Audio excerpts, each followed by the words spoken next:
All right, we're cooking, man. What's up, everybody? Welcome to a brand new episode of Police Off the Cuff, Ask a Cop segment, one-on-one with Mark DeMeo. Trying to figure out the name here. It's got to be organic, but still not coming to me, so whatever. There's nothing but time. I have a fantastic guest for you today. He's a really good friend of mine. I love him to death. I love his family to death. He's a native New Yorker. He's a retired professional boxer, and he's the current owner of the Eastville Comedy Club, which was once located in the East Village, and now it's located in Brooklyn. The Eastville Comedy Club owner, Marko Elgart. What's up, buddy? Thank you for that. How did I say your last Buy name? any of it. I don't buy it, but thank you for that nice How introduction. did how did I say your last name? Did I say it good? Said it. Yeah, I don't like my last name, but you What said is it. it? Elgart. Yeah, Elgart. Yeah, it's not bad. I'm not into it. Sounds like a disease you get. Like you got 3 months to live. You got Elgart. I don't like that. I'm not Yeah, I into it. guess maybe you're right. At least that's your last name, and last names are supposed to sound funny. They're supposed to be weird. My first name, it sounds like my last name. My first name, it's Mayowanex, and that Yeah, sounds like something that it's got maybe some powder for your balls or something, or God forbid you had like an infection or something, like a STD. Take some Mayowanex, it'll clear it right up. You I know. always think you should have went with just your real name, Mayo Sanchez. Boom. Yeah, you're right, but it was too late, since I always hated my name. And then once I joined the Screen Actors Guild and I had a chance to kind of sort of recreate myself in this make believe world, I picked a cool name. I just took my baptismal name, Mark, and I put DE in front of Mayo. So it was Mark the Mayo, Mark the Mayo. So it is what it is. I can't go back. But this isn't about me today, my friend. It's about you. Okay. um, so you're a native New Yorker, right? Yeah, man. Hell's You, Kitchen. Born and are raised. you, that's how you know the Culkin brothers, right? Um, I went to I went to junior high school with the oldest one, Shane, who at the time they were broke, like they were living in a tenement just like me. And then that year, yeah, Home Alone came out, and I remember him telling me about it, like, oh, my brother got this movie, it's gonna be big, and I remember being like, get the fuck, everybody says that. And I'm like, yeah, okay, of course. A Is year there any later, way, hold on one second. Is there any way you could put your volume up a little bit? my volume, yeah, I guess there is. My volume's too low. It could be a little Uh, bit higher. let's see. Is that better?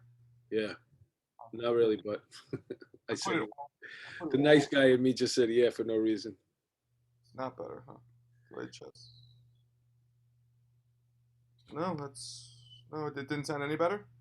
Yeah, I guess I don't know. I hope it's coming out good to Oh, my listeners. sure, it just got higher. Maybe it's good. So How about now? there you go. There we go. All right. Now you're a little bit too loud. Go ahead. So How about now? maybe a Good. touch lower. Now? Here we go. 50. How about now? Good. That's beautiful. Thank you so So much. what it was, I had it on automatically adjust volume, and it was automatically adjusting it too low, apparently. Well, because I think you're sitting far away from your computer too. Like you're like all the way back here. I'm like 2 feet. Not even. All right. Well, then you got a really small head. The angle's So from wait a minute. So you live across the, you're going to high school with one of the Shane Culkin, right? Go back to that. junior high school. Junior high school. We went to Wagner, Upper East Side, 76 and Second. But like when I went, it wasn't. The area was nice, but the school was fucked up. Like it was, it was bad kids. Not bad kids. We would get in trouble, whatever. But yeah, it's public school. Uh-huh. So So the other one, he yeah, was telling you that his brother was in a movie and that it's going to be big, right? yeah. He had mentioned like, oh, my brother, because his brother had just recorded a movie called Uncle Buck, which he told me about, and then he said, oh yes, so he has this other movie, but but um, we think it's gonna be big, and I'm like, yeah, okay. And You of started to course, now. Damn it. one of the biggest movies ever. I know. So I remember being at the club. I know this internet. internet. Where are you in Brooklyn, right? Yeah, I'm in Brooklyn now. What do you got, a house or you're in an apartment? An apartment. Yeah. Yeah. Yeah. But it's cool, like, Brooklyn's really like a happening place to live, especially where you live. Yeah, it took me a while to kind of like you remember when we were growing up. I mean, you're a little older than me, but I'm 44. But when we were growing up, Brooklyn was like a shithole. It wasn't this cool hipster like. So when it started changing in like the early 2000s, when my like people I know from college who moved here, because I went to college in Arizona, people I know who moved here were like, yeah, we're Williamsburg, we're doing brunch. And I'm like, there's no fucking way I'm ever going to do brunch in Williamsburg. That place is a shithole. It's always been a shithole, and it's going to remain a shithole. But you know, obviously it changed, and it took me a while to kind of accept the change. But I ended up moving here, mostly because my wife wanted me to. But whatever. Yeah, it seems the boroughs are, I think, because the boroughs you have access to like parks and stuff like that. I mean, in the city you do too, but the boroughs is kind of slightly, you get a little bit more room to stretch out. Like Not I really lived, in Williamsburg, but you're like I, light. I lived in your home borough. I lived in Astoria, your hometown, for like 7 years before moving to Brooklyn. Mm. And I do see why Brooklyn's nice. Forget about the dumb hipsters, but like the architecture here, and like and the tree that each block being lined with trees and the beautiful brownstones and all that. I get it. Like Astoria, I love Astoria. Don't get me wrong, in Queens, but Queens doesn't have that architecture. Doesn't have even that landscaping. So I kind of get it why people love Brooklyn. Yeah, I mean, I grew up in Astoria. I think it's a lot different now than the way when I grew up. I Mhm. think there's a lot more diversity. I just feel like now, and even though I look back, there was a Mexican kid that lived upstairs in my Italian friend's house. You know what I'm saying, Mhm. Marco?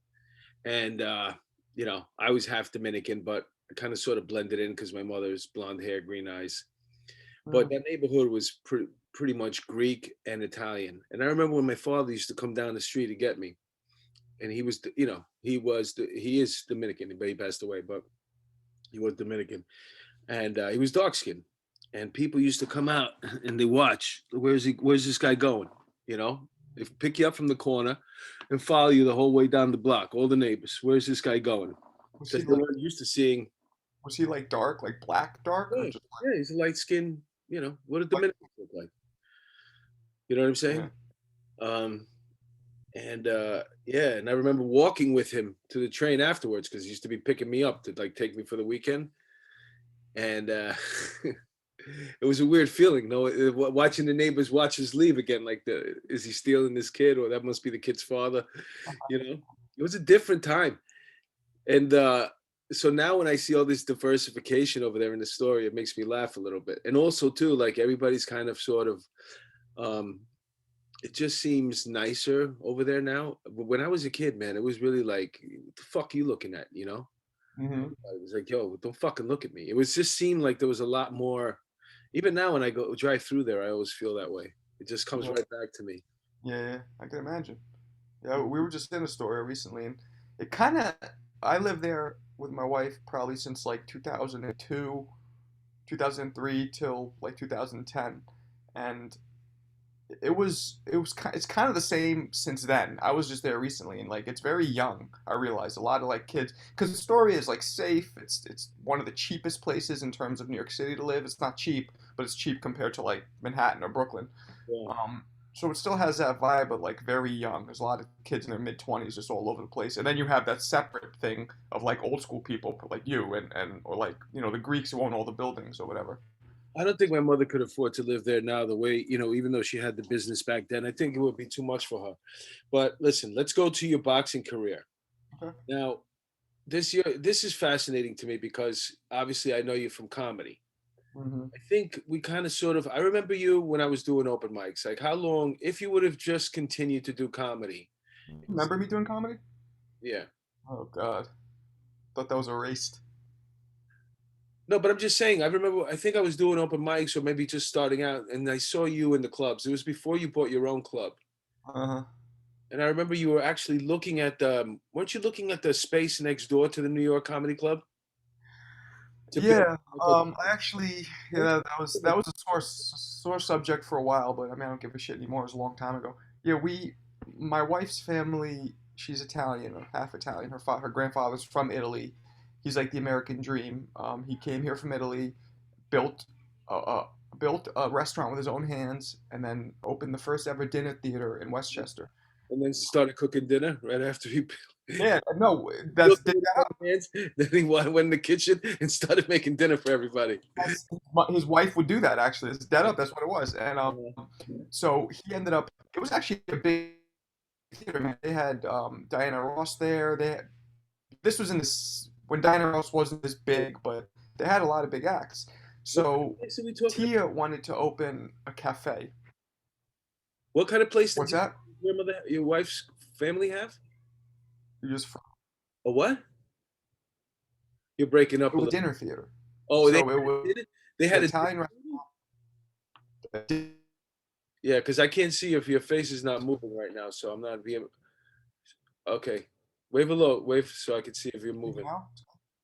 Yeah, you said they had a dinner theater. Where was the dinner theater?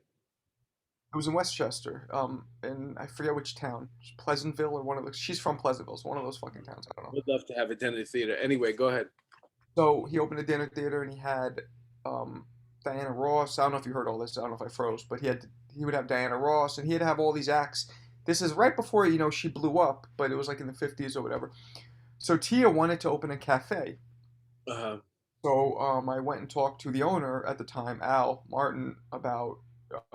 He had mentioned to me like because he knew what Tia did. He'd mentioned that space next to New York Comedy Club, the little room. He was like, I don't really use that. I don't really need it. You guys, I'm thinking I want to rent it out as like a cafe, and then you guys just need to give me access as a second means of egress, which you know what that is, for my club through it because I need it as my second means. I'm like, okay, whatever. I don't know what you're talking about, but cool. So we go in, we renovate, we spend all this money, all this time, and a bunch of one day a joint task force shows up. Of course, you know what that is. So apparently the neighbors had never liked Al because he just ignored a lot of the rules and the noise complaints and all that over all the years. So they called the joint task force on us. So they come in and they just spray up the whole place with fines, all kinds of fines, all kinds of shit. It was the health department, the fire department, and the department of buildings. And then so then Al hears this, of course, and then the main thing they tell me is they go, you're a separate business from this comedy club. I go, yeah. I mean, that's what I'm subleasing. They go, well, you can't have your second means of egress be from a different business. And the second I heard that, I'm like, now I'm going to see what Al's character is about. Because either he has to kick me out and all that money I spent goes nowhere, or he's just going to reduce his capacity. And of course, he kicked me out. And not only did he kick me out, and this is why I had a beef with him, or not beef, just he tried to blame us. Like, because all that work you guys were doing, they called the task force. So I'm like, what are you talking about? Like, I was subleasing it from you. I didn't know anything about this. This is your space still. You know what I mean? So that was real sore because not only did we lose money, but the way he handled it. If he would have been like, look, I didn't know, because he didn't know. I know he didn't know. If he would have been like, look, I didn't realize, I understand, blah, blah. But instead, he tried to flip it and be like, oh, it was your guys' fault. And he kicked us out. So that's what happened with what you're talking about.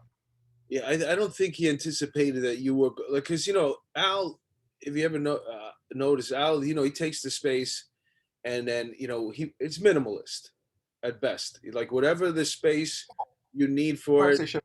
chairs, we're gonna put these type of we're not gonna change the core that much. It's a business, and we're looking to make money out of it rather than dump money into it. So in that way, in that aspect, so when because I remember your place and the way it sat, like there was this huge marble freaking Mm-hmm. bar.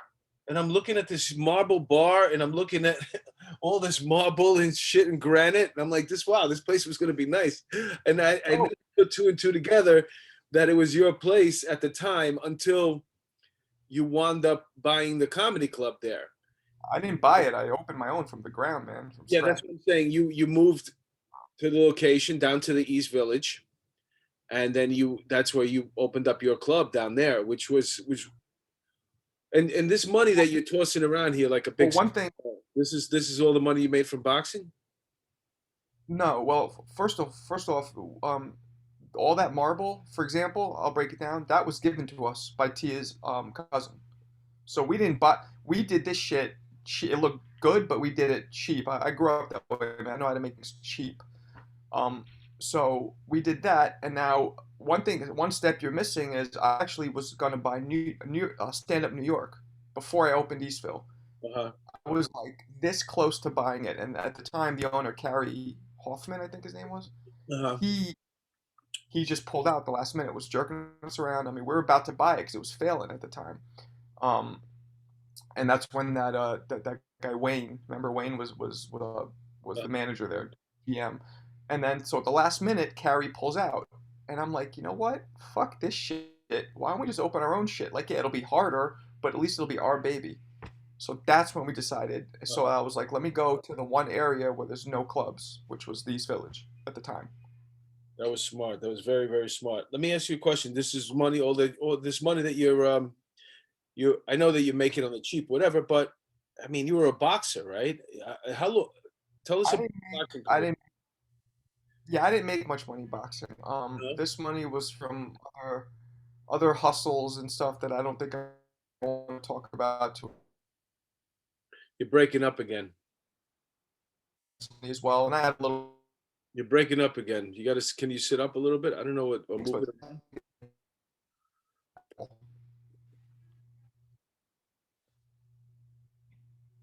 tell me when you see me.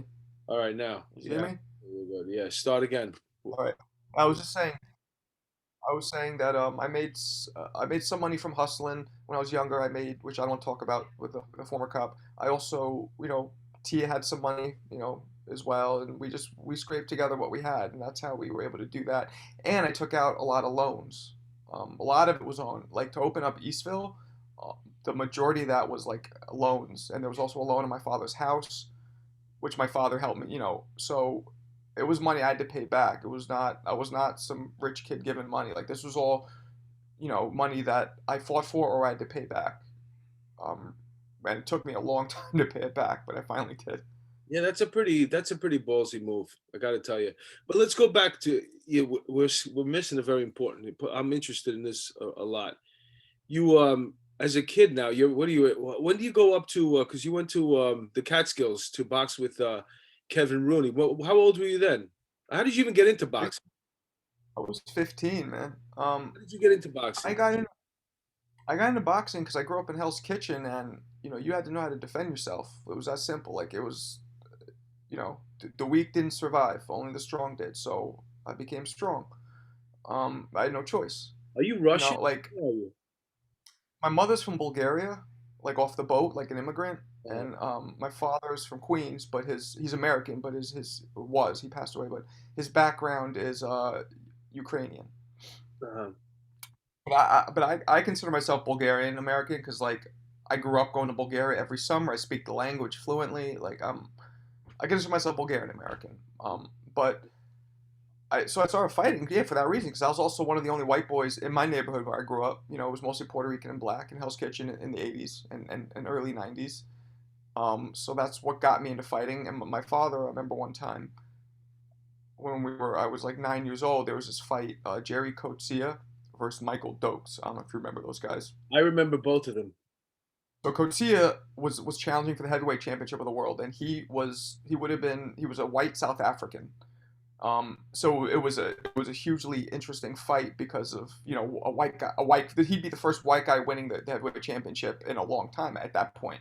It was like divide, and it was just an interesting fight. He also had this bionic hand, which had been operated on. Like he had some problem with his hand, so in the pre-fight thing, they're going over the bios of each fighter, and they go, Jerry Coetzee has a bionic hand, and I remember as a child that just made me it grabbed me. I was like, whoa. So anyway, Coetzee ends up knocking Dokes out in a huge upset, and the energy. It was my father and a couple of his friends. The energy of that fight. You watch fights; it's really exciting. Uh, Was crazy, and that's kind of what hooked me, um, in liking it. And then I also just felt like it was the only sport that I was a natural at, that I could easily. I picked it up easy. I had high skill level very quickly. So You look when I watch you in the ring, you definitely you look just so. It's like almost like I'm playing the fight game on the what is it, Xbox. mhm. And I think you're the next fighter I'm going to create, which sucks for you because I lose. I suck in it. But you just gave me an idea. You're going to be my next fighter. But you look so smooth in there. And you're a good counter puncher.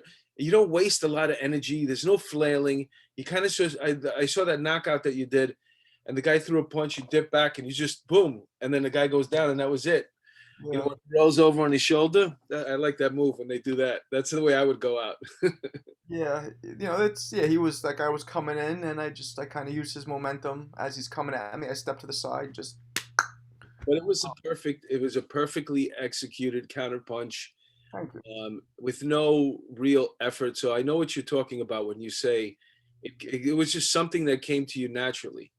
Yeah, yeah, and I'm still sharp, man. I'm 44, and I don't feel. Did you play other sports as well, and this is the one that just took off for you, or were you good in everything?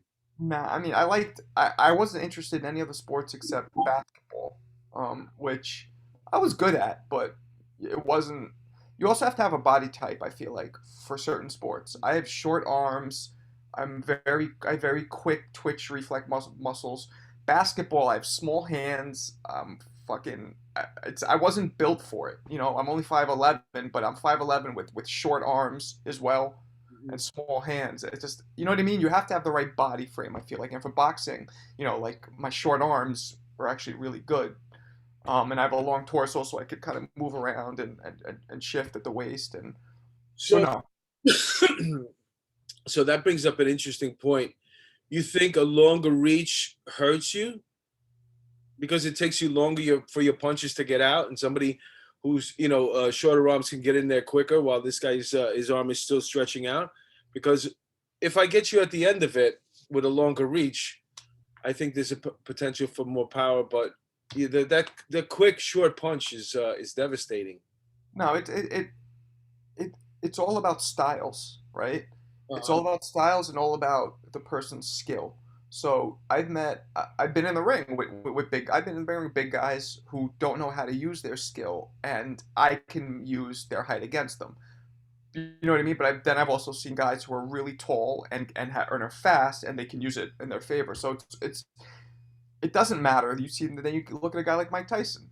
He used his height. I met Mike. Mike is an inch shorter than me. He's 5'10" tops, right? And he used his height to his advantage. So it's all about how you use it. Yeah. There, it doesn't matter. Um, So you go back. You're 15 years old, and you're in high school now, and you're in the gym all the time. I started fighting at 13 at this gym called Kingsway, which was on 42nd Street, right, literally right next to Port Authority. I went up Remember to it? Kingsway. Yeah, Yeah. yeah, I've been up to Kingsway. And now, mind you, this was 91, I think. So, I mean, that area was fucked up. You remember. Yeah. Um, so but I lived on 50th. And so I mean, I would just walk to Kingsway. It wasn't that far. Um, and I started fighting there. It was run by Michael Olajide Sr., I who, remember Michael Elgart Jr. opened up his own gym a couple yeah, of months up. I might actually have him on my boxing podcast, which is called The Champ and the Chump. Everybody Yeah, check it out. I So see the poster in the background. We'll I talk didn't do it about on that. purpose. This is where I sit when I do my podcast. So, Yeah, um, we'll talk about that. so Go I back went there. Kingsway. Right. So I started fighting at Kingsway, and I boxed on and off for a couple of years. I didn't have any fights yet, and then I got in touch with Kevin Rooney, who used to train Mike Tyson, who was the disciple of Cus D'Amato, who discovered Mike Tyson. It was Mike Tyson's original guardian and trainer, and also the trainer of Floyd Patterson, who was heavyweight champ of the world in the '60s, or was it So '50s? '60s, I let me think. stop you for a second here. So you're going to this gym that's in your neighborhood. You're 13 years old, and the difference between let's say a bodybuilding gym and a karate school and a boxing gym, I've been to all three, is basically when you go to a boxing gym, you could very easily, you start learning, like there's a trainer there. Um, he'll probably show you how to hit the bag. Somebody will show you how to, you'll watch somebody jump rope. You try to learn how to hit the speed bag. You're taking all these tips from all these different people. And at some point, you're going to try to get in there and spar, right? So you've Yeah. been sparring at this point, right? Kingsway, no. Kingsway kind of sucked back then, and no disrespect to Takumba Olajide, who's my boy, and but at the time it sucked because I remember going in there and the guy just there was this squares of tape on the floor, two squares, and he goes, "All right, put your foot in each of these squares and just throw jabs," and then he walked away, and I just did that the whole time. So they didn't give a fuck. Those specific trainers. And then I remember he put me into spar without me knowing how to throw any punches, maybe a week later, but it was only jab sparring, right? Meaning, like, you do that sometimes with people who are completely green, where they just throw jabs at each other. Because you can't really hurt each other that bad with jabs, right? Uh, So I get in there, and I remember my father was there, and it was this big dude, and this dude was trying to break my fucking head open with a jab, right? And I remember that's when I saw how easily it came to me because I was so easy to see his. I made him look stupid. This guy was probably fucking 25, 30 years old, and I was at the time 13. And I made him look, he couldn't touch me. And I was just like, bop, bop, bop, moving around, bop, bop, bop. Easy. And my father, remember at that point, like, that's when we both kind of knew. I'm like, oh, this is easy for me. Easy. Like, I saw his shit coming a mile away, you know? that's Um, amazing. that was fun. And then I didn't and and then I remember in Kingsway that they wanted to put me in to have my first amateur fight a few months later, but they hadn't even taught me how to throw hooks or anything. I just know how to jab. Okay, give me 1 second here. Now, are you an aggressive kid by nature? Like, have you gotten into street fights at this point? Or are you like, did you ever practice, fighting in the street up until this point at 13 years old? What do you think? I mean, I would say you got into a couple of scraps, but you're probably because you sound very confident when you're sparring against this older guy to me. And that type of confidence, it doesn't come from shadow boxing. You must have had a couple of street fights already and knew that you know how to throw a punch already, for some reason. So I was very aggressive when I was young. I got mad street like not street school fight. Like I just anybody looked at me wrong. Like anybody. It was a problem for a little bit. But then as I got older, like when I hit about junior high school, um, I kind of calmed down a little bit. But up until I was about 12, 13 years old, like I was getting in a lot of fights, a lot. You feel like that was because you were white in like in a mixed up neighborhood and you had to be overly tough just so people don't mess with you? There's a mix of that, but a lot of the fights I got into, like I think it was yeah. I mean, I don't know, man. I remember I would just be able to tell somebody's energy, and if they're trying to fucking disrespect me at that point, I would just go off. I never. Here's one thing though. I want to be clear. I was never a bully. I never fought. I never picked on people ever. It was always a reaction to I somebody can't trying see to that keep. in you. I can't see that in you, but you have kind of sort of there's certain thing there's the thing about fighters.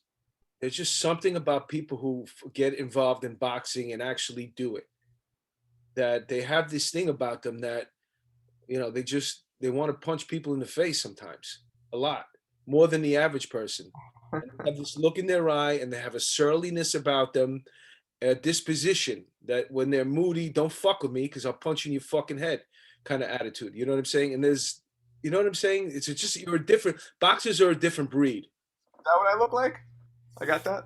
You have a disposition like that. I mean, you don't know how many comics come up to me and they're like, hey, they're asking me about different clubs, this, that, and the other. And they're like, if your name comes up, like, oh, I can't, I'm scared of that guy. I can't, I don't know, I can't talk to him, man. I don't think he likes me. And I was like, he likes everybody, man. He used to be a boxer. That's just his way. Just go up to him and say hello. I'm a lot more friendly now. If any comics are watching this, I have two children now. I'm a lot more friendly. So I was, And it's also I will say as a business owner, as owning a club, a lot of times my guard was up because comics come up and they always want something. And some are respectful about it, but some get, you know what I mean? They get too clicky, or they'll start trying to, talk to me all the time or email me all the time. And I don't mind somebody coming up. I get it. As a comic, you want to come up, you want to get your name out there, you want to introduce yourself. That's cool. You have to do that. But I used to get worried that, or not get worried, but some comics would go overboard. You kind of want to check them, and so I would have more of a rougher exterior because I didn't know who was coming at me, which is probably from me growing up also where I grew up. You never know who's coming at you. But I'm a lot more chill now. So Yeah, I noticed that. I noticed that the children have mellowed you out in a little bit. Um, and it's funny that that this some of these young comics will ask me like they'll be scared to approach you. I just think that's really funny. But I don't know. It's also too like you talk about energy, for example. It took me a long time to figure out energy. Like and now because I was always trying to get people to like me. And even the people that I didn't feel the energy with, I felt like there was some way I could overcome it. But now as I get older, I'm like, I know how to use the energy. That's a message for me to stay away from you. And it's fine. I don't need to know you. That's yeah. my level at this point.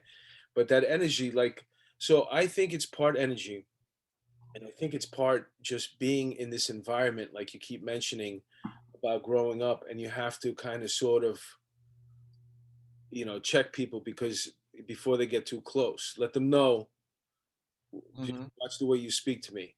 And I noticed that Mhm. about with young people today too. It's as if you're a really big person or you just happen to have like a mean face, people stand back. But if you're average height, and you're not that overwhelmingly big, you know what I'm saying? People Yeah. might they're going to test you, and it's better if they know right away, stay back, than or we're already in a position that we have to fight now. Right. Well, you also you have that too, but you're a big guy. You're a menacing kind of physically. I'm not. I'm not menacing. I mean, if people could read energy, yeah, I might have that energy, but I'm not a big guy. So, but the thing with comedy too is a lot of comedians, especially newer guys, they joke and they go too far when they don't know you.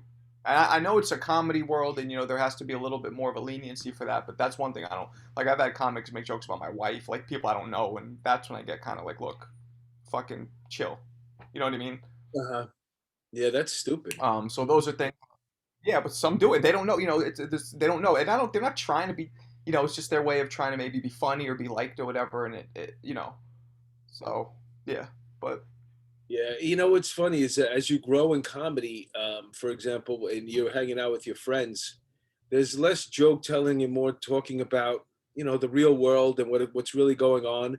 And then in those conversations will come jokes just because we're funny like that. But we're not trying to do jokes to each other or tell each or make impress each other with our humor. We're more like chill in a way and hmm just talking about stuff. yeah, yeah. Like just having normal conversations. So let's go back to the boxing. So now you're up in Kevin Rooney's. What was that like when you went up? Was it like a summer camp you went up to? Woo. No, man. I spent my entire 11th grade I went to Catskill High School. I fucking man a whole year. That shit was. I mean, it was dope. Boot camp, right? What? Boot camp.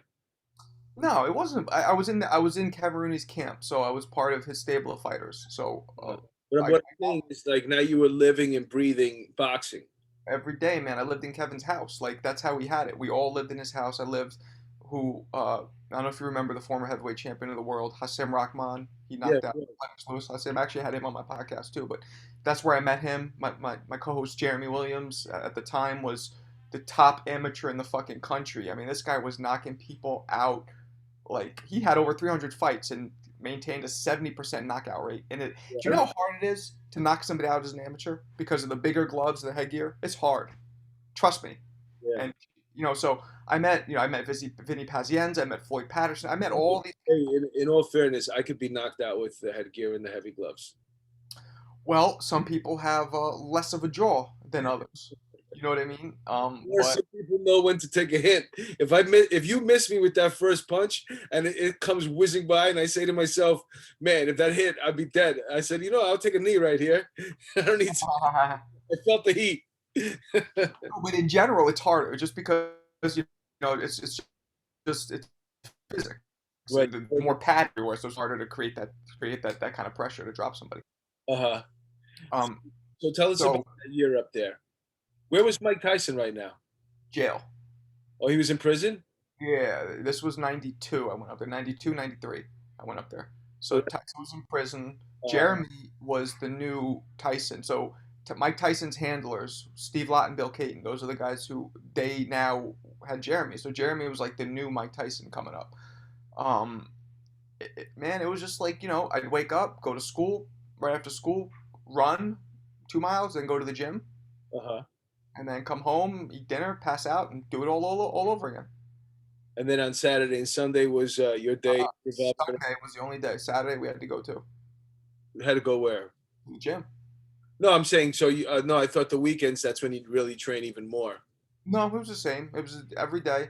Uh, And Kevin, this is funny, and I didn't know any different, but so we wouldn't wear headgear sparring. So I remember going in, and I'm like, we're starting to spar, getting ready, and I'm like, oh, so where's the headgear? He goes, well, Kevin's like, we don't wear headgear. I mean, you can. You're a pussy if you wear it, but yeah, go ahead, then no problem. So of course nobody fucking put it on. So I was sparring pros, grown fucking men at 16, 15 with no headgear. I got my eardrum popped once. That's the only real bad injury I got. A punch came, and without the pressure of it, the wind somehow popped my eardrum. Like just what's the psychology behind not wearing headgear? Is it to make you a pro quicker or get used to it quicker? I don't know. Probably because as a pro, because as an amateur, you should wear headgear because you're. So the goal of any kind of training for boxing is to get you ready for an actual fight, right? So as if you're a professional, an actual fight doesn't have headgear. So I get that. But as an amateur, actual fights do have headgear. So I don't get why I wasn't wearing headgear. And it's safer, but this was old school back then. I mean, that gym was never fucking mopped or swept or nothing. It was just this shit was old school. Yeah, I'm just really trying to think about like what would be the purpose of not wearing headgear. And maybe it's because if you have headgear on, maybe you don't move your head as much because it's maybe you're willing to take a couple. No, you see punches coming better without headgear. That's one plus for sure. You see them coming with because the headgear kind of blocks part of your kind of like horse blinders. It kind of blocks part of your periphery. Yeah. But other than that, nothing. And it also gets you ready for a pro fight. But you're also wearing bigger gloves when you're sparring. You're Mhm. wearing what 16 to 18 ounces, Yeah. whereas as in a fight you're wearing 10 ounces, and that's a big difference. It's almost Well, double. that's a huge, huge difference. That's Yeah. an incredible difference. And even getting hit with those bigger gloves still sucks. Uh huh. But I'm just thinking like your head will if you know you're not wearing headgear and you have to defend yourself, your reflexes are always going to be better. Yeah. Yeah. Faster, you're going to move your head quicker. You're not lulled into this one day you're not going to take a piss, are you? No. No. It'd be funny if you sat down on the toilet and started shitting. I know. It's like, um, um, I So, keep washing my hands. any other Go ahead, I'm listening. any other memories from that year up there that you wanted to share with us? Um, I'm just fascinated by it. I mean, to be up there in the Catskills, 16 years old. And what did your mother and father think of this? my father really wasn't around much in my whole life. He loved it. I mean, he was the one who got me into boxing. So my mother was terrified. She was like, "What are you doing? What are you doing?" I just want to get the fuck out of Hell's Kitchen. You know, um, I just want to get the fuck out of Hell's Kitchen. So I don't know. They didn't obviously like. It's funny. I look at it now as a father. I wouldn't want to not be around my kids for a whole. I would never let my kid do that. Like I don't mind if they box, but they're not moving away. Fuck that. Not at that age. Um, it's a different time right now, really. The way we are with our kids are so much different than the way our parents were with us. It's just we weren't the most important things. You could always just have another one. If you lost this one, especially if you had two or three, then if you lost the fourth one, who really cared? It worked out for everybody. Yeah, I mean, it's also about. You're right. I think as a whole, parenting was shittier back then, but it's also, there were good parents. No, I'm not saying they're bad parents. I'm just They saying, were bad. That's bad parenting. Mine were. That was bad parenting. who knows? Who knows? I mean, it just weren't so attached, especially if they come from Europe, because Europe and their kids, a lot of the kids went to sleepaway school. They went to um, Yeah. these academies. The parent didn't have to be so attached. Look, there was a situation once about, I don't know, years ago, 10 years ago, where these people from Europe had a child with them in a carriage, and they put it outside against, and I guess they put it up against the fence there, and they went to inside the restaurant to eat. I mean, they were within eye distance, Hmm. but their child was left outside, and they thought nothing of it. But over here in America, everybody was freaking out, calling the cops. Who left their baby here? You know the way that you would leave your dog around at Yeah. least Yeah. Yeah. outside while you're eating. That's what they did, except with a baby. But in England or wherever the hell they were from, wherever they were from, nobody would think of steal a baby. Over Uh, here, you're walking down the street, there's a baby there. You're like, yo, even if I don't need a baby, I'm like, do I need a baby? Do I know somebody who wants a baby? Because there's a baby right here just sitting there. Jesus. Yeah. No. I mean, yeah. Catskill. I mean, there was a lot of. I was just a kid, man, but it was great learning experience. Um, I remember one time. I don't know if you know how much you know about Mike Tyson's past or whatever, but um, I remember Kevin Rooney calling Mike Tyson's guardian, Customado's wife, and this was like public knowledge. They hadn't spoken. There was like a falling out when Mike Tyson left Kevin Rooney, and I remember one night I think Kevin got drunk and he just called her, and I remember being like him because my bedroom at the time was on the bottom floor, so Kevin was there, and I remember hearing him talk to her and kind of like he was kind of like mending everything, and it's kind of cool, it's being like a part of history, kind of. But you know, it was it And was why? crazy. It was also, by the way, terrifying. Being that now, when I think back now, because I was used to being terrified. You know how I grew up. Like I made in my apartment in Hell's Kitchen, I had crackheads literally breaking into my apartment on the regular. I had them break in when I was there. I remember one time I had a crackhead break in while we were there. I was sleeping naked, and it's the first and last time I ever did it because we didn't have air conditioning. So I'm sleeping naked. It's the summer, and we had one of those gates. They cover the tenement. You know what I mean? Those roll gates. The That, window. right, to cover the window. Yeah. So the gate was slightly broken, I think, and the crackhead.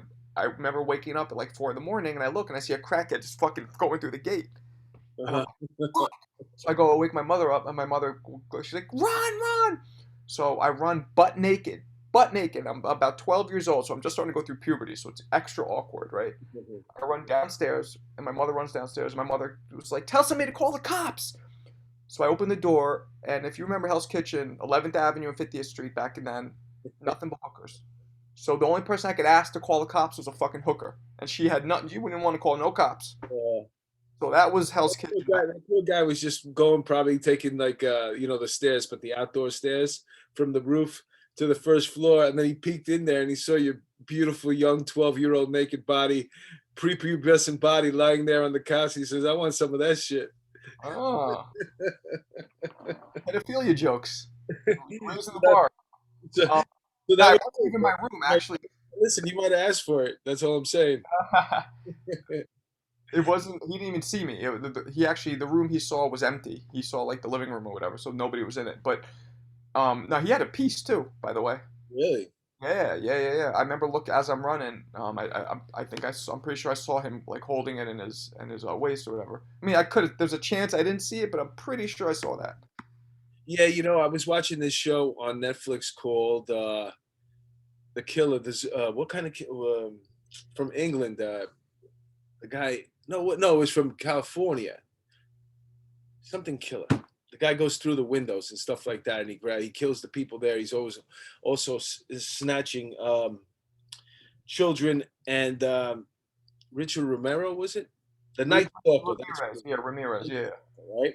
Uh-huh. And these women are talking about like, yeah, I don't want to live in a place where I can't leave my doors open. I'm like, doors open? Why do you even have a door if you're gonna leave it open? I said, in New York, not only do you have your door open with a top lock, but every window has a gate in front of it, like some type of security gate. Unless you live on the 13th floor with no fire escape. You know what I'm saying? Like you're gonna have I'm putting it there because these guys they're creative. They know how to climb. A lot of them are cracked out, so they have extra superpowers. They can get to the Yep. 13th floor Yep. Yep.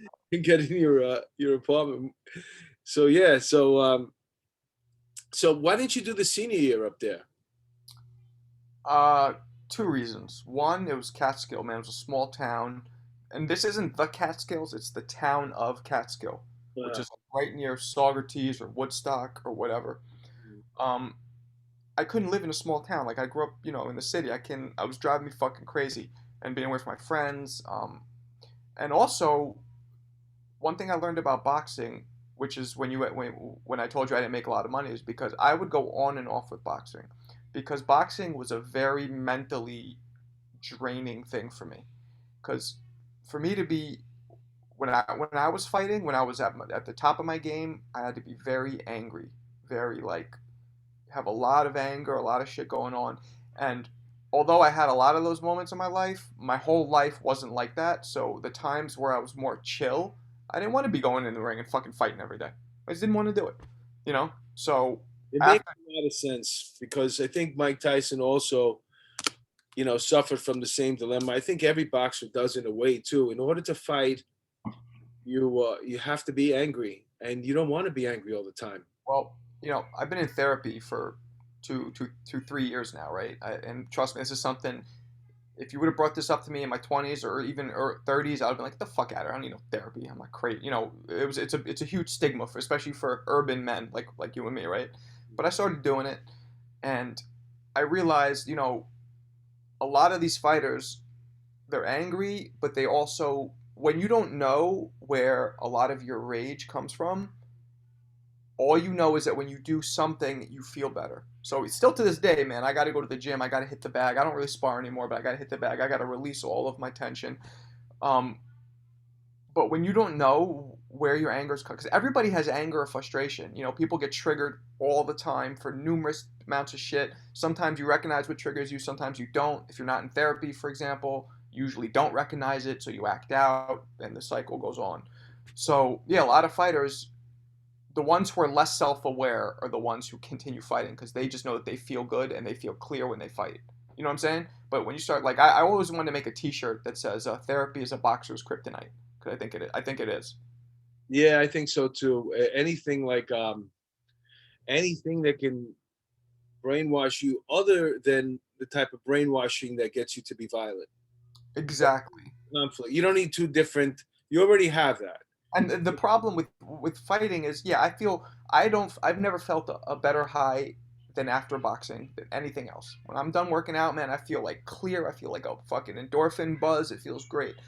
But the problem is that wears off, and then all your shit is there. That's why it's important, I think, for me at least, to go to therapy and to deal with, have your mind right at all times. Because boxing or fighting or exercise is like a drug. You do it, it makes you feel good, then it wears off, and your problems are still there. You know what I mean? Or Yeah, I your think I think it's always good to, like you said, to have those moments to clear your head out because they're always there. We have to kind of sort of the problems are never going to be there. So either you go to the gym or you partake in drugs or alcohol, or you do both because this way you're offsetting constantly the reality. Some people like their music. Like I see people listening to music all the time, and I'm like, I get it, man. You like music, but do you really need a little speaker on your freaking person fucking while annoying. you're walking through the city constantly with music? Can't you have a moment to yourself? Because to me, I say to myself, usually I don't see millionaires doing that. Millionaires don't have music on them all the time, constantly listening. You know what I'm saying? If you need that little thing to separate you from reality, what a shit world you live in. Hmm.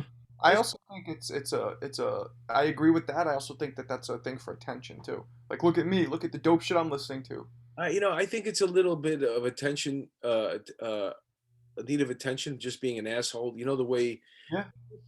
people that are assholes and they need this constant attention, and they're not going to get it through any other way except being an asshole. Mm-hmm. Being an asshole is like the easiest way to go. Mm-hmm. But I also think that if you turn down the music a little bit and you actually take in your environment and say, wow, this really sucks the way I live, then maybe you'll start taking steps to improve that. Yeah, Improve that lifestyle. The totally. problem is you keep forgetting that you're there.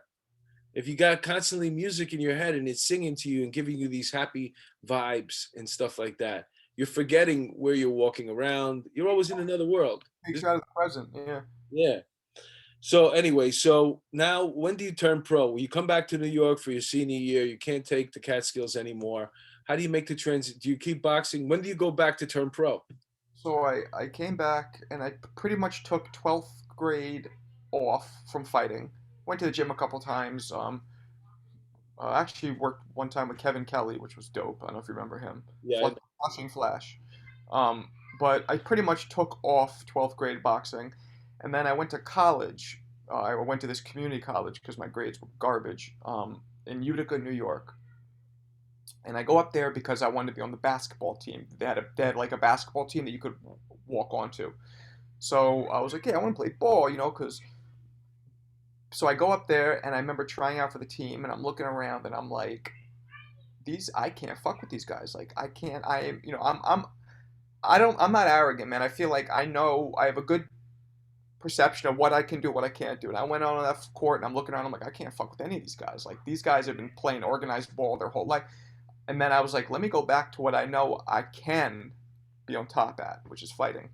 So I went to a local gym, a boxing gym in Utica, New York, and was just cleaning everybody out there. It was an amateur gym. I'm not trying to sound like the pro gyms. I wasn't always the best fighter, but in the amateur gyms, I was always one of the most experienced and one of the best fighters there.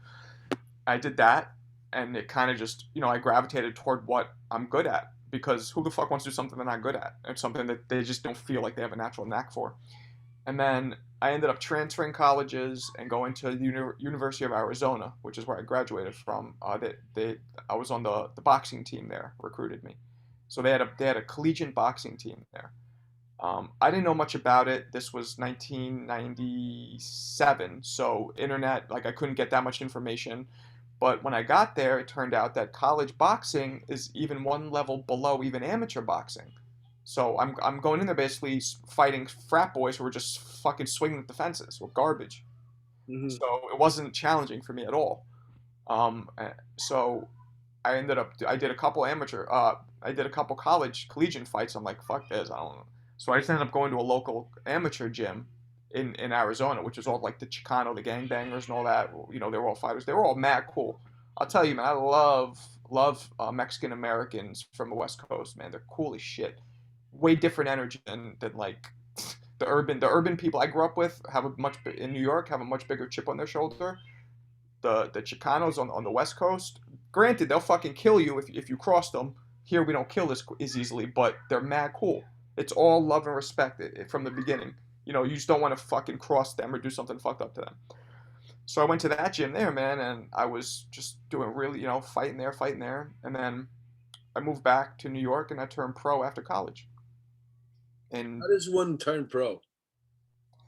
you it all depends on the state. So the New York State Athletic Commission has their guidelines. They have to know who you are. They have to know who you are and see that you're competent. And I happen to know at the Yeah, but time. I'm serious right now because I can't go right now to down to the New York thing and say, listen, I want to become a professional boxer.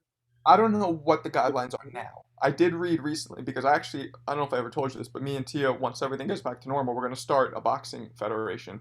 We're going to do something like almost like a white collar one, like almost it's almost going to be like bringer shows, but like people fighting, and it's going to be fun. I'm That's gonna have a good I'm gonna idea. have comics commentating live on the corner, which you can do.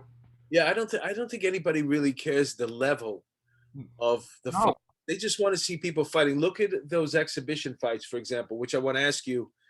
You're gonna answer me now in a few more minutes. We got to move a little faster now. Get through some subjects. Your opinion on these, like for example, those YouTube sensation guys who are challenging boxers and UFC fighters to fights right now. What is your opinion on that? What's Um, all his names? the Paul guys, the Paul Yeah, brothers, yeah, yeah. Ryan Paul or whatever. I Paul, mean, Paul. I've watched them fight, both of them, and they definitely have. They're better than um, just a regular street fighter. They have been to the gym. They are being trained. They move. They're not. They're not. I didn't see the guy Mayweather chop it up. Mayweather's fighting one of them. Oh, Is the fuck he just really? happened? You I there? don't think so. Is he Yeah, really? Mayweather's having an exhibition on the 21st of this month against not the one who knocked out Nate Robinson, but the other one, Jake Paul or Ryan Paul, Paul Logan Paul. Well, I don't know what the fuck their name is. What do I think about them? I think that they're not garbage You think fighters. they're choreographing that fight right now, or they wait until the week before? What's that? I said, you think they choreographed that fight right now, or they wait the week before? Because there's no way this guy Floyd Mayweather, because you know as well as I do, no matter what happens, you could be the greatest boxer in the world. Okay, somebody could, if they have a little bit of skill, somebody with a fling, a wild punch coming out of there, they could hit you and you could get knocked out. It happens. That's why the stakes are always high. These guys have a better skill level, and plus he's much bigger than him. Let's just say, for argument's sake, the guy landed one haymaker and rocked him. He could finish him. Yeah. Well, why would you take that chance? I'm saying these things, especially that one's going to be they're choreographed. They're not. They're fighting. They're fighting for real. You could tell. I could tell a real fight and a fake fight. No, they One and the other one, those were real. And I don't think the Nate got knocked out, but I'm saying against a Mayweather, that fight will be, I think, will be choreographed to a T. yeah, that's gonna be a real fight. And I think that those guys are decent fighters. Decent. They're not garbage. They're definitely not. But they're taking they're taking their social media celebrity and they're making money. The Yeah. only thing I don't like about it is that they think that they can fuck with established pros. Like this guy who knocked out Nate Robinson, Uh-huh. when he was done, I've heard him talk. He really thinks he's going to be like a world champ. He needs to slow his roll. Like maybe he could get there, maybe. Who are you But talking about? huh? Who are you talking about? The guy who knocked out Nate Robinson. Yeah, I think time has to prove itself. Like your theory will get proven in time. Right, but And he until thinks it he's there does, now. He thinks he's like championship level now because he knocked out a fucking former basketball player who's set 5'7". Like, come on. it's all relative. You don't really know until you know, until you're in the ring with somebody who's so much better than you that you can't do nothing about it. Like I remember sparring myself and thinking of myself as you know somebody who could oh, I'm not scared to get hit, and I hit hard. And then all of a sudden, I decided one day to ask Eric Winbush if he would go around, or just take it easy on me, show me around. And he sure showed me around, man. Who's Eric Winbush? He fought Holyfield. He was a professional fighter Oh, at heavyweight, yeah. And he used to fight out of Lost Battalion, not fight out of Lost Battalion Hall. He used to stop by there every once in a while and work out. That's where Kevin Kelly used to work out too. oh, in the Flushing, the Meadow. What's it called? It was on Queens Boulevard, Lost Battalion Hall. Now, the one I went to where Kevin Kelly worked out was in the Flushing Meadow Park. It was some weird gym, like in the middle of the park. Yeah, that was another one, but that was a PAL one. Yeah, that's the one that I went to. Yeah, this one was a city-run place, and this guy Artie used to run it. And there's so many different levels. It's just like levels of comedy in a way. Could you go to an amateur night and you and your girl sit there and laugh? And then there's Dave Attell. You know what I'm saying? It's like Uh, you're never going to be at. Now we're seeing like real. We're seeing the best of the best. It's not even close. Yeah, You yeah, know.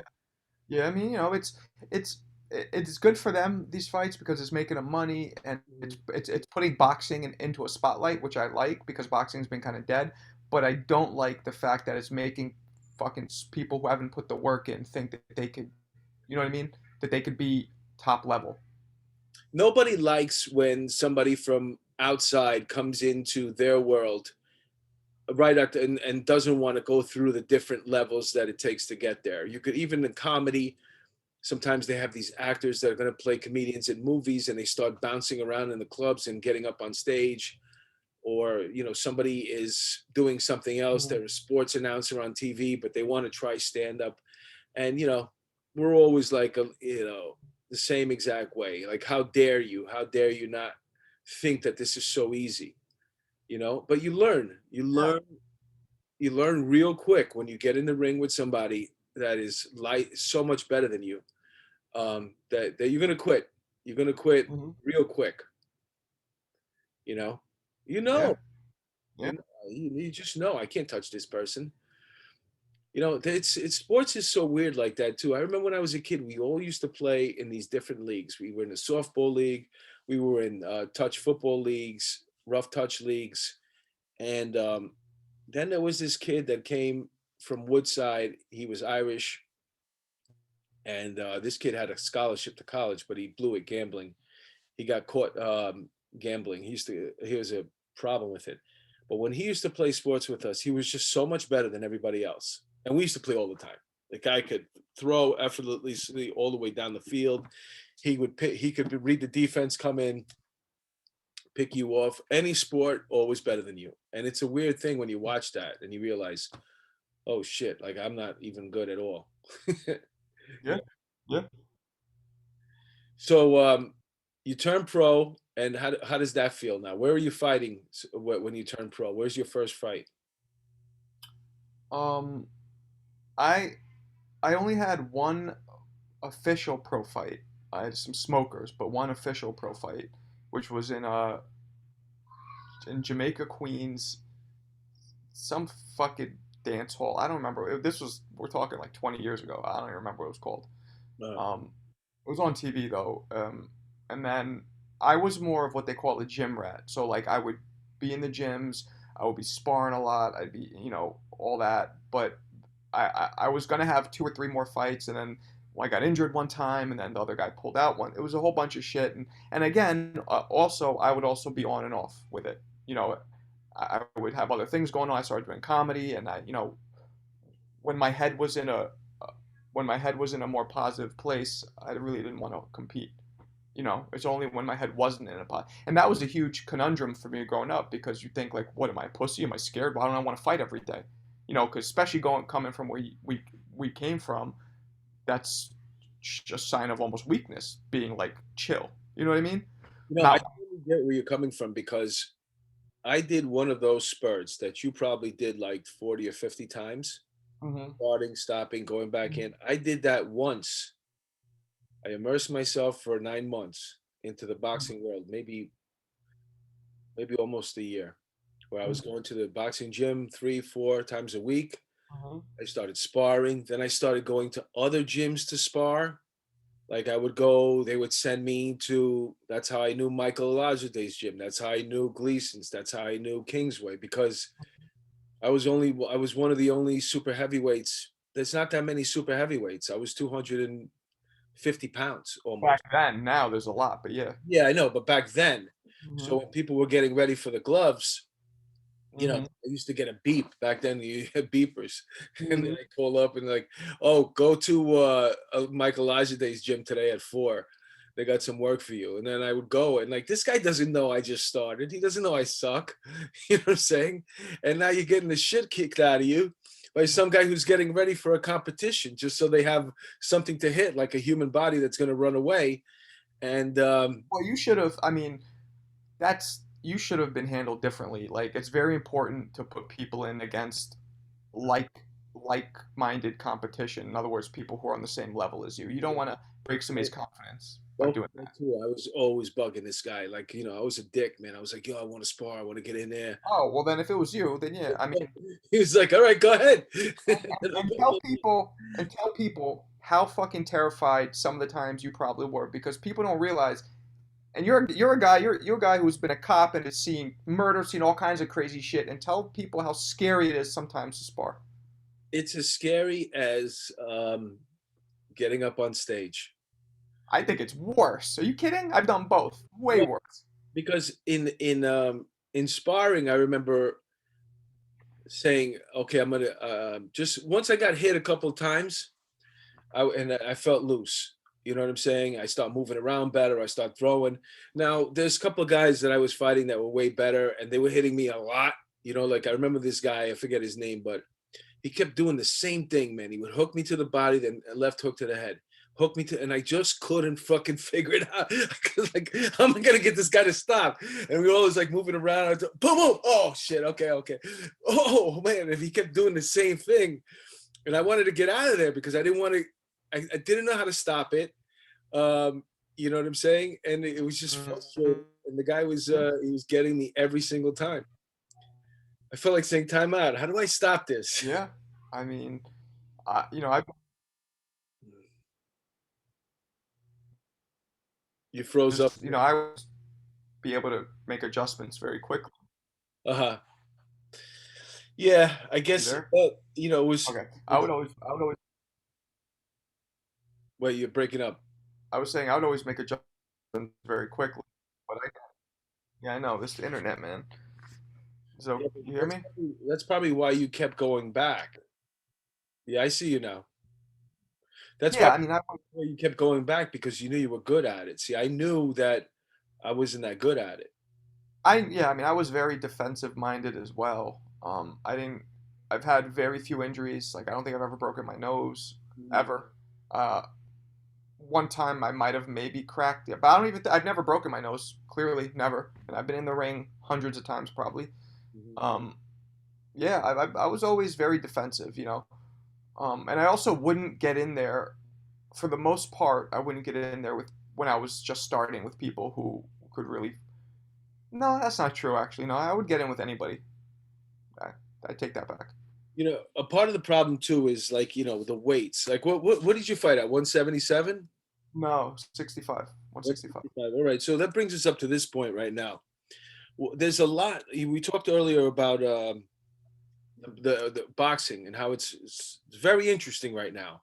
There's a lot of people that are a lot of weight divisions that are very, very popular, like including the welterweight division, the lightweight division. You got guys like Errol Spence and Terrence Crawford and Sean Porter. Manny Pacquiao is still around. Then lightweight, you got this guy Telefimo Lopez, who Yeah, looks just yeah. amazing, beating Lomachenko. He made Lom. I watched that fight, and Lomachenko looked like he just couldn't hit hard enough to stop Lopez moving forward. That guy Gervonta Davis and Ryan Garcia was impressive in his win against Luke Phillips. That was interesting to see him get up. He looked just the fact that he got caught like that was a little scary. He Luke, looked a little flat foot that fight. What? Luke Campbell, I think his Luke name is. Campbell, yeah, yeah. Well, he Garcia looked a little flat-footed that fight. I figured he moved more, but in the end, that body shot that he hit him with was incredible. I Yeah, well, think, He's a YouTube guy, but he's also a real fighter. That's the no, difference. he's a Those real other guys fighter. aren't. There's no doubt about it. But he's He's a also a real, YouTube like he has more followers than he has 10 million followers. That's more than almost any active. That's more than Tyson Fury. Than these guys that are established pro. yeah, but So what's brilliant about it is that normally you'd have to like prior to a fight in order to get people interested in the fight. You'd have to be this type of electric fighter in the ring. And then prior to the fight, there had to be all this hoopla, ways to get people interested, not just the super fight fan, but the average fight fan to know that this guy is now. You can build up your brand as you're growing through Instagram or YouTube Live, things of that nature. And like even let's get Lopez. I don't even know how to say his name. Telefino Lopez. Teofimo. Teofimo Lopez. This kid has close to 900, maybe a million followers, where this other kid has 10 million followers. But at least the other kid has a million. So when we go to promote this fight, if it ever happens, um, it's going to be easy for us on promoting side. So if it's going to be easy for you, I'm going to want more cut of it. I created my own brand. I don't really need you so much. Right. You know what I'm saying? Where if I'm going to promote somebody like this kid Devin Haley, I don't know who he is. Haney, yeah, And he's there's a whole bunch of them that look kind of sort of the same. They're all in the same weight class. I didn't really know like who's who, but they're all really, really talented fighters. Hmm. But they're not using. Maybe I don't follow them, or maybe I just don't know about them on social media. But I just, about Terrence Crawford, even though it's quiet. You know what I'm saying? Even Errol Spence, I know about. But Terrence Crawford's been around forever too. So Yeah, yeah, yeah. He's good. They're both really good. Both. hopefully they'll get it together and fight like this guy Errol Spence or with one of these other guys. Well, Crawford and Spence is what everybody wants to see, but I think there's a problem with the promotions. Their promoters are kind of rivals, and you know, it's kind of bullshit. But Figured after all these years, people would figure this out. Like just how to let's. It's more advantageous for us to just fight, and we'll figure out the money afterwards, or not afterwards, but we'll get to the money. But let's get the money. when the money's there, it's like, you know what? In the interest of the sport and of the fans and of yourself, just take a little cut then. Like I remember that's why Pacquiao and Mayweather didn't get made when it should have, because of the money. Pacquiao thought he should get more. Mayweather thought he should. It's like if you guys just you at the time they were both millionaires, fucking 50 times over, and they're sitting there over their egos, over like, well, he's getting more, but I'm the A fighter. He's the B. That was Mayweather's thing. We're always hoping that if somebody that thinking about their records as well. If you're undefeated, there's some value in boxing to being undefeated that doesn't exist in the UFC. In the UFC, they're all defeated. One time, you're going to lose. Everybody knows you're going to lose. And eventually, you're going to lose. In boxing, you might, you can, let's see how long you can go without losing. The value of it is more in boxing to be undefeated than it is in UFC. Yeah, I agree. I mean, I don't follow UFC, but that makes sense. But I think with boxing, you know, people should they should, in the interest of the sport and of their, because if Pacquiao, if Mayweather back then would have been like, you know what, I'm the A fighter, people want to see me, but you know what, let's do 50-50. I don't care. I just want to whoop your ass. He should have done that. Instead, his ego was so fucking fragile that, like, oh, if he takes even 50% of a split, it's saying that they're on the same level and they're not. Like, why don't you beat him and then prove you're not on the same level instead of fucking, you know what I mean? It's not about the money, because they're both making so much money, and what's an extra 100,000, extra million here or there? Nothing. Yeah. All right. So we got to close out here. I got a couple more questions for you. First of all, tell me, we covered the fact that you own the Eastville Comedy Club. It's located in Brooklyn right now. It's a fabulous location. You set it up beautifully. I was there Thank you. performing. You've always looked out for me. I got to thank you for that. Um, and I was in the new place, and we're having a fun time. And now this coronavirus pandemic hits. What happens to you as a business owner? Well, before we're reopening on Valentine's Day. Cuomo's lifting the indoor dining ban, so I'm reopening Valentine's Day, and I'll be open. Probably we probably won't close again. I doubt there'll be another ban after this. But what's happened to me since? I have lost all of my money. Um, I am in hundreds of thousands of dollars of debt. That's what's happened to me. Wow, it's pretty horrible. I know that you have a GoFundMe I do. for the people. I guess the GoFundMe support for our Eastville Comedy Club. You want to give people the? It's called the Comedy Club Survivor Fund. Eastville, yeah. I mean, just go to eastvillecomedy.com and it's there. And we appreciate anything you guys can do. We do have, hopefully, Save Our Stages. Thank you to Amy's distant cousin, Senator Chuck Schumer, for doing that, because that is going to literally be a lifesaver for me and for any theater, any venue What with does a that stage. mean? It's you haven't heard of it? The Well, Save Our Stages. I kind of sort of vaguely know it, but just for It's our it's audience. a bill that Chuck Schumer put into place, Senator Chuck Schumer, and it's basically going to give 45% of your income that you made in 2019, pre-pandemic.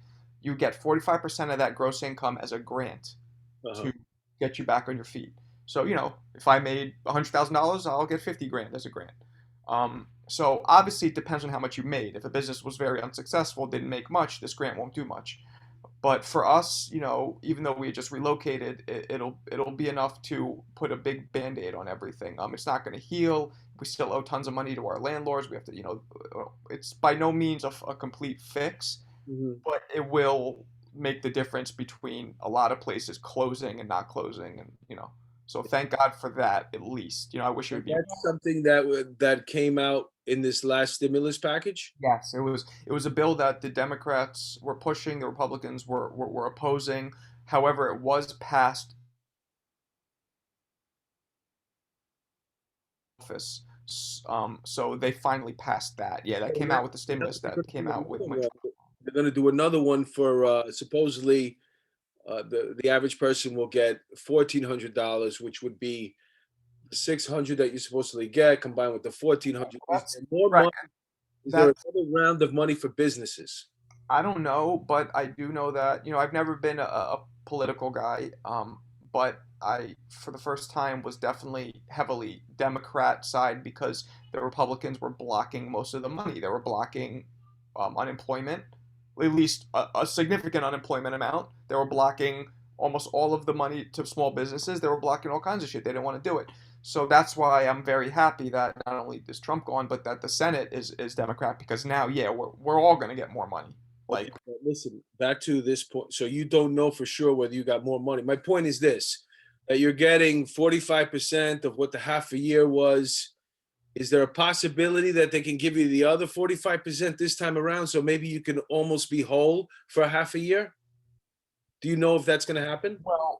well, the reason I brought up the whole Democrat thing is because we're definitely going to get more money because we have Democrats in the Senate now. I don't know. There's nothing out yet. There's nothing that I've heard of that's outlining anything specifically, but we're definitely going to get more. Like you said, they're adding $1,400 extra now to the stimulus, and Seems like any day now this is going to drop where this money is going to start coming. The Biden signing, um, bills like crazy just to get his agenda out there. So hopefully he'll sign this one too, and people will get their 400 $1,400 extra. But more importantly, that businesses will get, maybe they can get a half a year's worth of money that they lost. If they can get back that, with the intention of either paying off their landlords, whatever debt they're involved in, and get this solvent again, get their head at least a little bit above water, and at the same time be able to open again, maybe some of these places could survive. yeah, I mean, if I'm only getting half of what I would have made, and by the way, I would have made way more because February was our busiest month we ever had, even busier than Manhattan in Brooklyn. The February just now, right before the pandemic. I mean, we were really taken off, and then we got shut down. So I would have made even more than that this year, if things were normal. So yeah, having 100% of it would be great. I don't know if that's going to happen. But I mean, look at restaurants, for example. Like, I luckily have a stage. But what about something that's just a restaurant or a hair salon? Or those people are getting nothing. Nothing. Yeah, I know, it's really so, my heart breaks. Fucked When up. I start thinking about, how bad things happen for me, losing out on the comedy money, because, when you're doing it as long as we've been doing it in this business, it becomes a staple to your income. People are like, they don't realize it's a business. I've invested 20 years of my life. I count on this money. And then, I lost an acting gig that I used to do every single week as well. So 2 out of my 3 jobs I lost. Mm-hmm. So, and that is my own business. Mm-hmm. No matter what anybody says, that's my business. But that being said, people who've invested as well into their businesses, my heart goes out to them because I know how it feels, especially if you're employing more than just yourself. You're employing other people that count on you. That's got to be really, really hard to watch as well.